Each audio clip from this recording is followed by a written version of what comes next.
13 मई की सबसे बड़ी खबरों में से एक, झारखंड में 27 मई तक अब लॉकडाउन को बढ़ा दिया गया है और कुछ नए नियम का भी आपको पालन करना पड़ेगा, जिसके विषय में मैं आपको बता दूं तो अब जो है आप शहर में बिना आपके पास ई पास नहीं है तो आप वाहन लेकर नहीं निकल सकते हैं। आपका निजी वाहन लेकर भी आप रोड पर नहीं निकल सकते हैं। साथ ही शादी घर में अब केवल 11 लोग ही शामिल हो सकेंगे। दूल्हा दुल्हन समेत 11 लोग होना चाहिए।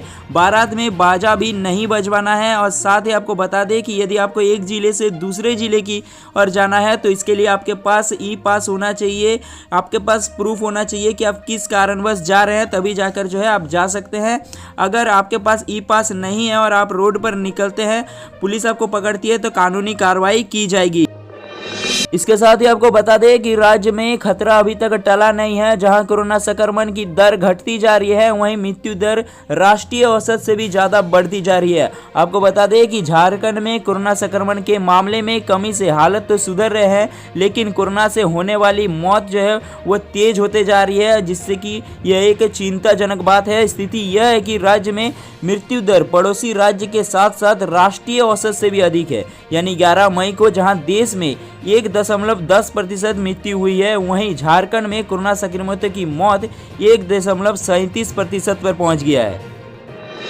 वहीं कोरोना संक्रमण के चेन को तोड़ने के लिए पलामू की पुलिस अब काफी ज्यादा एक्टिव हो चुकी है। मास्क लगाए बगैर सड़क पर घूमने वालों को पुलिस ने पकड़ा और उठक बैठक भी लगवाई। झारखंड में बढ़ते कोरोना संक्रमण को देखते हुए 27 मई तक तो लॉकडाउन को बढ़ा ही दिया गया है। वहीं गुरुवार को पलामू में बिना मास्क और बेवजह सड़क पर निकले लोगों को पुलिस ने पकड़ा और उनसे सड़क पर ही उठक बैठक लगवाई। साथ ही ये भी बोलने के लिए कहा गया कि अब मास्क लगाकर चलेंगे। हालांकि पुलिस की इस कार्रवाई को देखकर कई बाइक सवार युवक दूर से ही घर की ओर वापस लौट गए।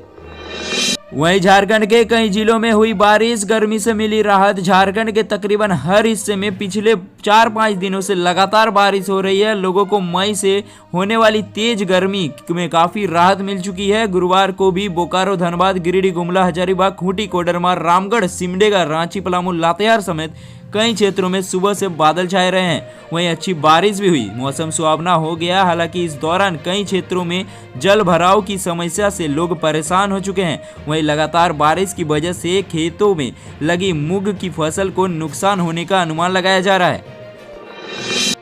इसके साथ ही राज्य के 35 लाख किसानों का होगा यूनिक आईडी नंबर। जिस तरह हर भारतीय जनता के पास होता है आधार कार्ड अपनी पहचान के लिए, वैसे ही किसान के पास होगा यूनिक आईडी कार्ड, जिससे किसान की पहचान की जाएगी।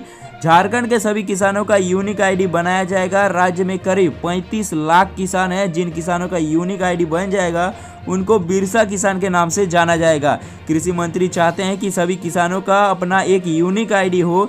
इस पर काम जल्द ही शुरू किया जाएगा। यह राज्य सरकार की अपनी योजना है। खरीफ के मौसम में किसानों की खेती बाड़ी का समय होता है। इस कारण रबी से पूर्व कम से कम 2 लाख से अधिक किसानों के पास यूनिक आईडी देने की योजना पर कृषि विभाग काम कर रहा है, जिससे कि झारखंड में जो भी स्कीम किसान के लिए निकाला जाएगा उसके पर जो है किसान अपना हक जमा सके, अपना फायदा उठा सके, जिस वजह से यूनिक आईडी कार्ड बनाया जा रहा है। वहीं देश भर में जीवन रक्षक ऑक्सीजन टैंकर को मंजिल पर पहुंचाकर लाखों लोगों का जीवन बचाने और हजारों प्रवासी मजदूरों को उनकी मंजिल तक पहुंचाने में अहम भूमिका निभाने वाले रेल कर्मी खुद कोरोना से संक्रमित हो रहे हैं। रेल अस्पताल में समुचित इलाज की व्यवस्था नहीं होने पर चिकित्सक उन्हें दूसरे अस्पताल में रेफर कर रहे हैं। वहीं दूसरे अस्पताल में बेड खाली नहीं होने पर उनकी स्थिति और भी गंभीर होते जा रही है। रांची रेल डिवीजन में अब तक 20 रेल कर्मियों की मौत कोरोना संक्रमण से हो चुकी है। मुख्यमंत्री हेमंत सोरेन ने कहा कि निजी अस्पताल यदि सरकार द्वारा तय दर से अधिक पैसे लेते हैं तो यह कानूनी जुर्म है। यदि कोई अस्पताल ज़्यादा पैसे लेता है तो इसकी शिकायत हमें 104 नंबर डायल करके कर सकते हैं और उनके विरुद्ध तुरंत कार्रवाई की जाएगी। सीएम ने दर संबंधित चार्ट भी ट्वीट करके जारी की है। गौरतलब की बैठक में कई सांसद ने निजी अस्पतालों की मनमानी का जिक्र भी किया है। धनबाद के सांसद PN सिंह ने कहा कि यहाँ के निजी अस्पताल सरकार के निर्देश का पालन नहीं कर रही है। 10 दिन के इलाज का मरीजों से 2-3 लाख रुपए का बिल वसूला जा रहा है।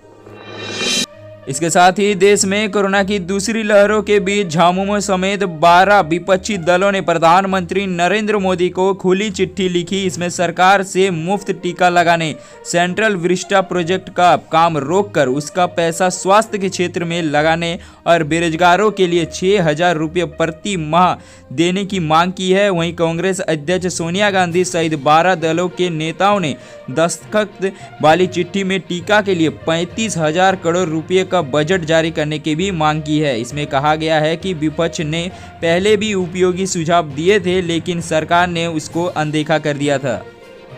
वहीं जहां पूरा देश एक तरफ कोरोना से लड़ रहा है, वहीं कुछ लोग इसमें कालाबाजारी भी कर रहे हैं। आपके जानकारी के लिए बता दें कि रांची में रेमडेसिविर इंजेक्शन की कालाबाजारी में फिर एक और मामला सामने आया है। इस बार रेमडेसिविर बेचने वाला युवक सदर अस्पताल का सपोर्ट स्टाफ ही निकला। लोहार बाजार पुलिस ने उसे गिरफ्तार कर लिया। गिरफ्तार युवक का नाम मिथिलेश कुमार मिश्रा है। वह कांके रोड के मिसिरगोदा का रहने वाला है। आपको बता दें कि उसके पास से 2 रेमडेसिविर का इंजेक्शन बरामद हुआ। वह पुलिस को ही बेचने वाला था। दरअसल पुलिस जो है लोकल ड्रेस में गई और उससे 2 रेमडेसिविर का सौदा किया, जिसमें उन्होंने 60,000 में सौदा कर लिया। इसके बाद पुलिस ने उसे धर दबोचा।